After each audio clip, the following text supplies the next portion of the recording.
Study study. क्या तुम कभी घंटों के लिए पढ़े हो? पढ़े ही होगे, लेकिन क्या तुम्हारे दिमाग में कुछ गया है? नहीं। तुम कल जब वापस से सुबह उठते हो तो सब भुला चुके होते हो। तुम्हारी ये गलती नहीं है, ये है एक लूप जिसमें तुम फंस चुके हो। उस लूप का नाम है स्टडी ट्रैप। वो एक ऐसा लूप है जो बस hard work hard work hard work कराता है, बट कोई रिजल्ट नहीं देता है। तुम अपना बुक लेके बैठते हो, हाईलाइट करते हो, अंडरलाइन करते हो, चैप्टर को दोबारा से पढ़ते हो, बट कल जब एग्जाम देने की बारी आती है तुम ब्लैंक आउट हो जाते हो, सब चीज भुला जाते हो। ये तुम्हारी गलती नहीं है, ये तुम्हारे मेथड और सिस्टम की गलती है। तुम्हें बताया गया है कैसे स्टडी, मतलब कैसे पढ़ें, लेकिन तुम्हें ये नहीं बताया गया कैसे याद करें। अब ये स्टडी ट्रैप है क्या?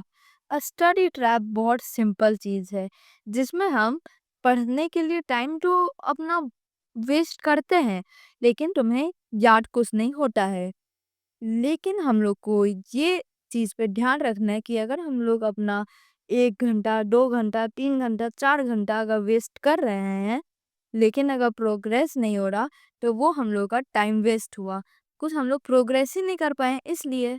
और उसके बाद जब हम लोग कम नंबर लाते हैं या फेल हो जाते हैं, तो हम लोग अपने आप को ब्लेम करते हैं कि हम लोग ही अच्छा नहीं पढ़े हो गए, लेकिन ये नहीं है। अब मैं बताता हूँ व्हाट डज दिस हैपन, मतलब व्हाई डज इट हैपन, ये क्यों होता है, तो स्टूडेंट इस ट्रैप में क्यों फंसते हैं। क्योंकि उन लोगों को कहा जाता है पेरेंट्स के द्वारा, स्टडी हार्ड, अच्छे से पढ़ो, एकदम दम लगा के पढ़ो, लेकिन वो गलत होते हैं। दम लगा के पढ़ना ही बस स्टडी नहीं होता है। हम लोग को स्टडी अगर हम लोग कर रहे हैं तो हम लोग को सक्सेस भी पाना होता है, बट ये कोई नहीं बताता है कि लर्न करो। ये सब बोलते हैं कि स्टडी करो स्टडी करो स्टडी करो, बट आपको याद करना है। और जब पेरेंट्स ऐसा बोलते हैं, पेरेंट्स, स्कूल, टीचर, सोसाइटी ये सब बोलती है कि to score marks not to gain knowledge. यही सब बोलते हैं स्कूल वाले, पेरेंट्स, सब, कि नंबर लाओ, नॉलेज कैसे। लेकिन जब नॉलेज होगा तो नंबर तो खुद आएगा ना। अब आपको मैं एक रिलेटेबल सिचुएशन देता हूँ। एक रात पहले एग्जाम के, ठीक है, अब एक रात पहले एग्जाम के आप ब्रेक लेना भूल जाते हैं। आप बस पढ़ते रहते हैं पढ़ते रहते हैं पढ़ते रहते हैं।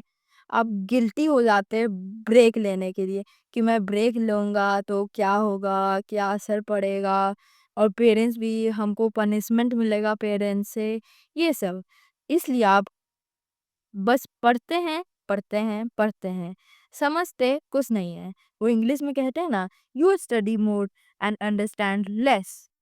आप समझिए कि आप समझेंगे कैसे कि आप स्टडी ट्रैप में फंसे हुए हैं। तो पहली बात, आपको एंजाइटी होगी, आपको घबराहट होगी जब आप बुक खोलना चाहेंगे। उसके बाद आपको कुछ याद नहीं रहेगा। जब आप उसको 2 बार 3 बार 4 बार अभी अगर आप चैप्टर को पढ़ लेंगे, तभी आपको याद कुछ नहीं रहेगा। तो ये, और आपको बस पास करने के लिए आप पढ़े गए और आप याद करने के लिए नहीं पढ़े गए। ये अगर आपको दिख रहा है आप में, तो आप स्टडी ट्रैप में हो सकता है फंस चुके हैं। लेकिन अगर हम लोग स्टडी ट्रैप में घुस चुके हैं, तो निकलने का भी कोई ना कोई तो रास्ता होगा ना। आप यही सोच रहे होगे, तो जरूर है रास्ता, हाउ टू एस्केप इट। तो आप बस अपने आप को सच बोलिए और स्टॉप मेमोराइजिंग, स्टार्ट अंडरस्टैंडिंग। आप सोचिए नहीं, समझिए ज्यादा। और आप अपने आप से क्वेश्चन पूछिए, क्या मैं इस ट्रैप में फंस चुका हूँ फंस चुका हूँ फंस चुका हूँ। उसके बाद जब आपको आंसर मिल जाएगा, अगर आप फंस चुके होगे तो ऐसे आप निकलिए। और एक चीज जरूर याद रखिएगा, it is not about how much you study, it is about how smartly you do it. अब हम लोग आ चुके हैं आखिरी मोटिवेशनल टोन। अब आप हंसिए, आराम से पढ़िए, खेलिए और ब्रेक लेके पढ़िए, वरना आप पैनिक हो जाएंगे और स्टडी ट्रैप में मत फंसिए। आप उसको तोड़ दीजिए, इस ट्रैप को। और आप study for growth, not for your grades. और ये चीज़ अपने आप को समझा लीजिए, आप आलसी नहीं हैं, आप बस पढ़ने का गलत तरीका यूज़ कर रहे थे। और ये वीडियो पूरा देखने के बाद आप लोग को सही तरीका पता चल ही गया होगा। And that is for my video. तो आखिरी में एक लाइन बोलना चाहता हूँ मैं, स्टडी स्मार्ट, लिव फ्री।